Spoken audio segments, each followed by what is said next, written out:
Olá, meu querido amigo, minha querida amiga, que bom que você está aqui para a nossa segunda semana do ano.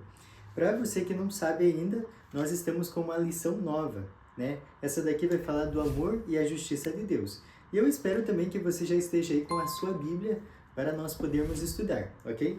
Também, se for necessário, pegue uma caneta para anotar os versículos que nós vamos ler, ok? E antes de começar, como você já sabe, vamos fazer uma oração? Querido Pai que estás nos céus, muito obrigado por tudo que o Senhor nos concede. Muito obrigado pela sua palavra que o Senhor deixou escrita para que ninguém nos engane nesses dias. Pedimos a sua iluminação, o seu entendimento neste momento, para que possamos aprender o que o Senhor tem a nos dizer. É isso que pedimos e agradecemos em nome de Jesus. Amém. O título dessa semana é O Amor da Aliança. E o nosso verso para memorizar está lá em João 14, versículo 23. Olha só o que diz. Respondeu Jesus: Se alguém me ama, guardará a minha palavra, e meu Pai o amará, e viremos para ele e faremos nele morada. Alguns ensinam que a palavra ágape se refere ao amor exclusivo de Deus, enquanto outros termos, como filéu, seriam associados a tipos inferiores de amor. Há também quem entenda que ágape seria um amor unilateral, que apenas dá e nunca recebe nada em troca, ou seja, um amor que não é recíproco. No entanto, uma análise mais detalhada do amor de Deus nas Escrituras revela que essas ideias, mesmo sendo muito comuns, elas estão equivocadas. Primeiramente, o termo ágape não se refere apenas ao amor de Deus, mas também ao amor humano, às vezes até o amor humano mal orientado. Em segundo lugar, nas Escrituras, vários outros termos além do ágape são empregados para descrever o amor de Deus. Por exemplo, Jesus disse: O próprio Pai os ama, visto que vocês me amam. O termo grego filéu não é usado apenas para identificar o amor humano, mas também o amor de Deus pelos seres humanos. Assim, nesse caso, o filéu não se refere a um amor inferior, mas sim ao amor de Deus. As Escrituras também nos ensinam que o amor de Deus não é unilateral. Ele é relacional. Faz diferença para o Senhor se os humanos refletem ou não o seu amor. E é isso que vamos nos aprofundar nesse estudo, ok? Então vamos para a nossa parte de domingo, que diz assim: O eterno amor de Deus. Você consegue dimensionar algo que é eterno? A gente não tem noção do que seja algo eterno, né? E eu achei bem interessante esse título.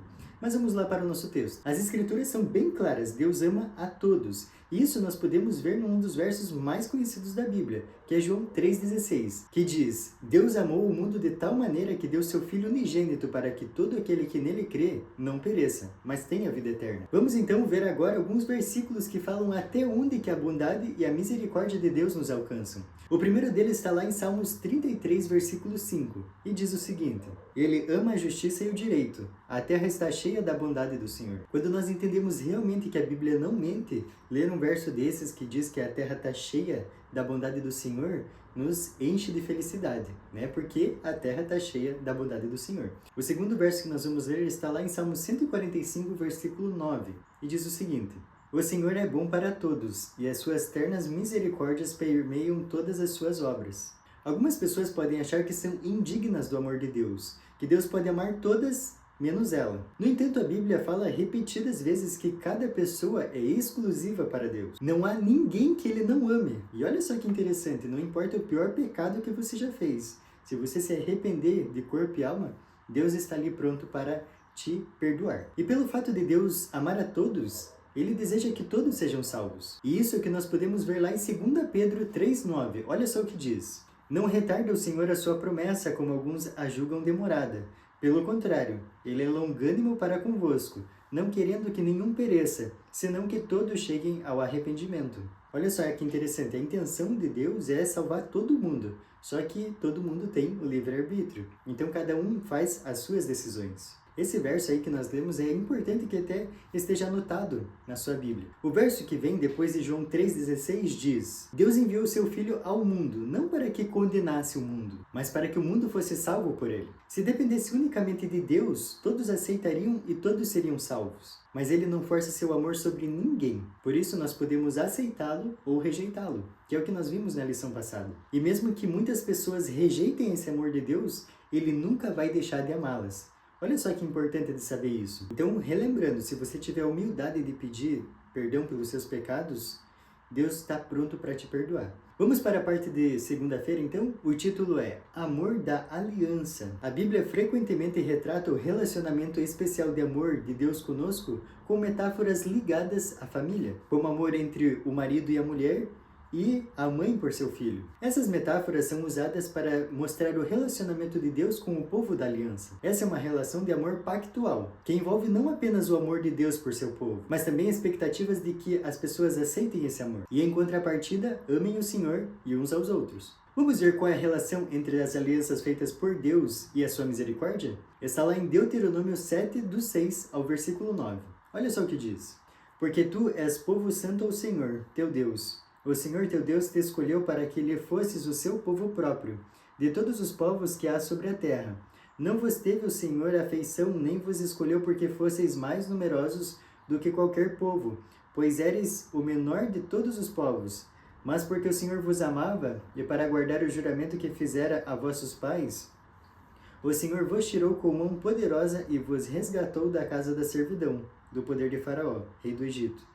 Saberás, pois, que o Senhor teu Deus é Deus, o Deus fiel, que guarda a aliança e a misericórdia até 1000 gerações aos que o amam e cumprem os seus mandamentos. O verso 9 descreve um tipo de amor especial de Deus pelo povo da aliança. Um relacionamento que depende em parte da fidelidade dele. O amor de Deus não é condicional, mas a relação de aliança com seu povo é. O constante amor divino é a base dos relacionamentos humanos. E jamais conseguiríamos igualar esse amor. Deus não apenas nos concedeu existência por sua própria vontade, mas em Cristo ele se entregou por nós. Sem dúvida, a maior expressão do amor de Deus por nós foi quando ele desceu lá do céu aqui para a terra, se humilhou e ainda morreu por nós. E essa informação não pode ser trivial na nossa vida. Nós temos que reconhecer o tanto que ele sofreu e se entregou por nós. O que você tem feito para retribuir esse tão grande amor de Deus? É muito importante nós pensarmos nisso. Vamos para a nossa parte de terça-feira e o título é Relacionamento Condicional.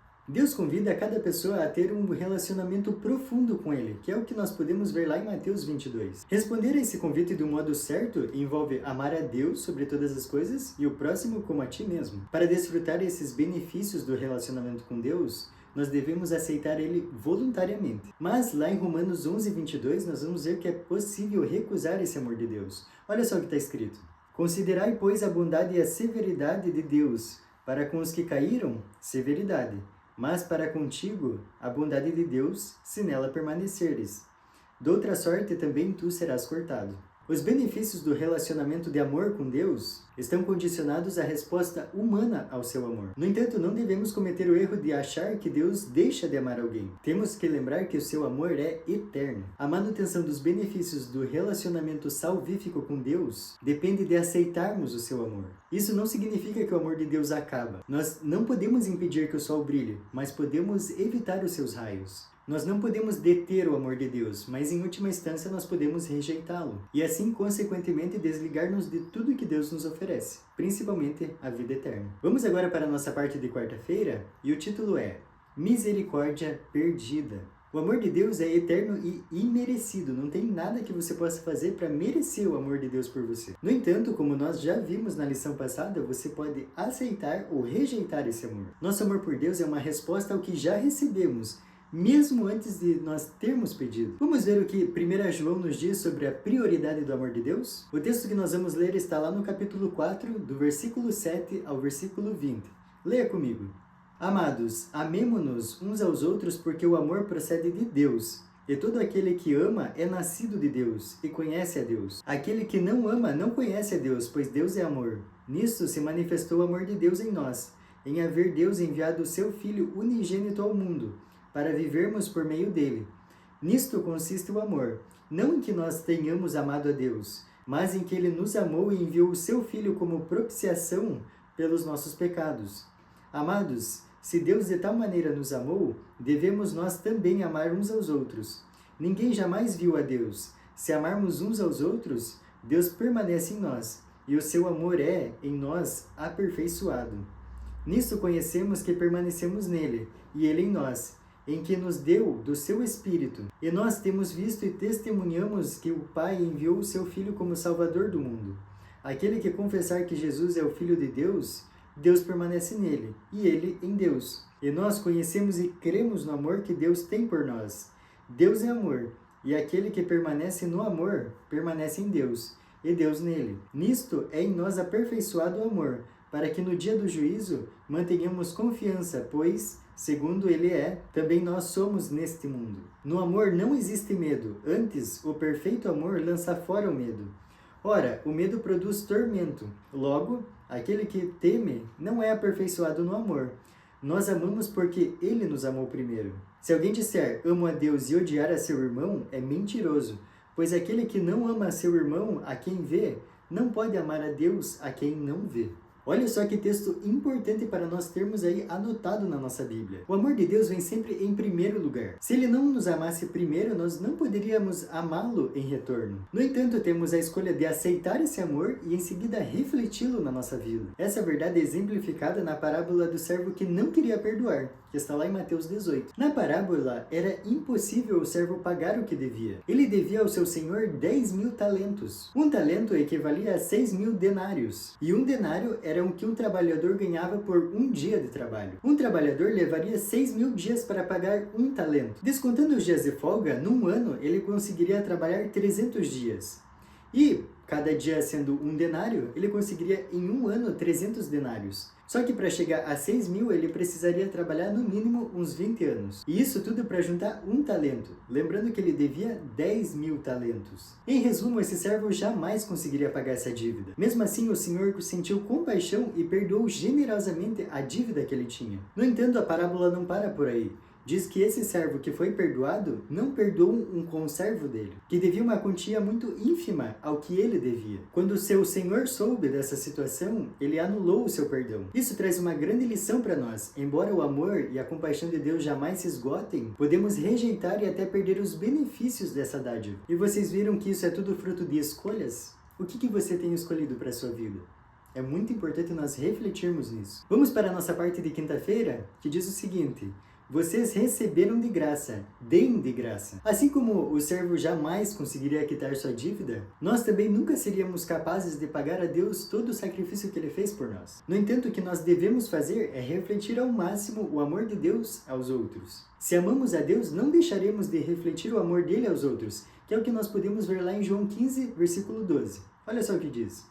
O meu mandamento é este, que vos ameis uns aos outros, assim como eu vos amei. Na continuação do texto do capítulo 15 de João, Jesus lá no verso 14 diz o seguinte: vocês são meus amigos se fazem o que eu lhes ordeno. E o que Jesus ordenou? Entre outras coisas, ele falou para amar uns aos outros assim como ele tinha amado eles. Se amar a Deus implica em amar os outros, devemos compartilhar com urgência a mensagem do amor de Deus, tanto em palavras como ações. Devemos ajudar as pessoas e também sermos canais do amor de Deus. E aí vem a pergunta: o que você tem feito para mostrar o amor de Deus pelas pessoas? Você tem sido um servo fiel? Você tem amado os outros como a ti mesmo? Comece a refletir no que você tem feito e você vai saber como que está a sua vida espiritual, ok? Vamos para a parte de sexta, que é o nosso estudo adicional. O texto de sexta é importante que você leia ele inteiro. Ele é curto, ele é rápido, mas aqui, como é um resumo, eu só vou ler algumas partes dele. Mas eu espero, novamente, que você leia inteiro, ok? O primeiro texto é o seguinte: leve suas necessidades, alegrias, tristezas, preocupações e temores a Deus. Você não conseguirá sobrecarregá-lo nem deixá-lo cansado. Aquele que conta os fios de cabelo de sua cabeça não é indiferente às necessidades de seus filhos. Isso é muito importante. Nós devemos tratar o nosso relacionamento com Deus como se fosse um amigo próximo. E olha só, tem um plus nisso daqui tudo. Porque um amigo geralmente não vai conseguir resolver nossos problemas.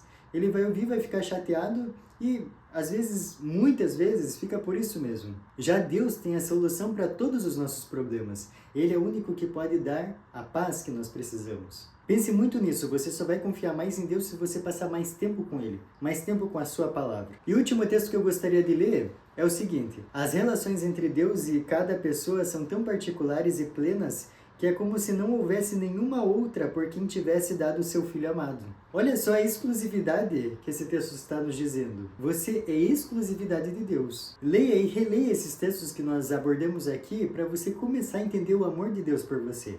Eu fico por aqui e te espero na próxima semana. Até mais!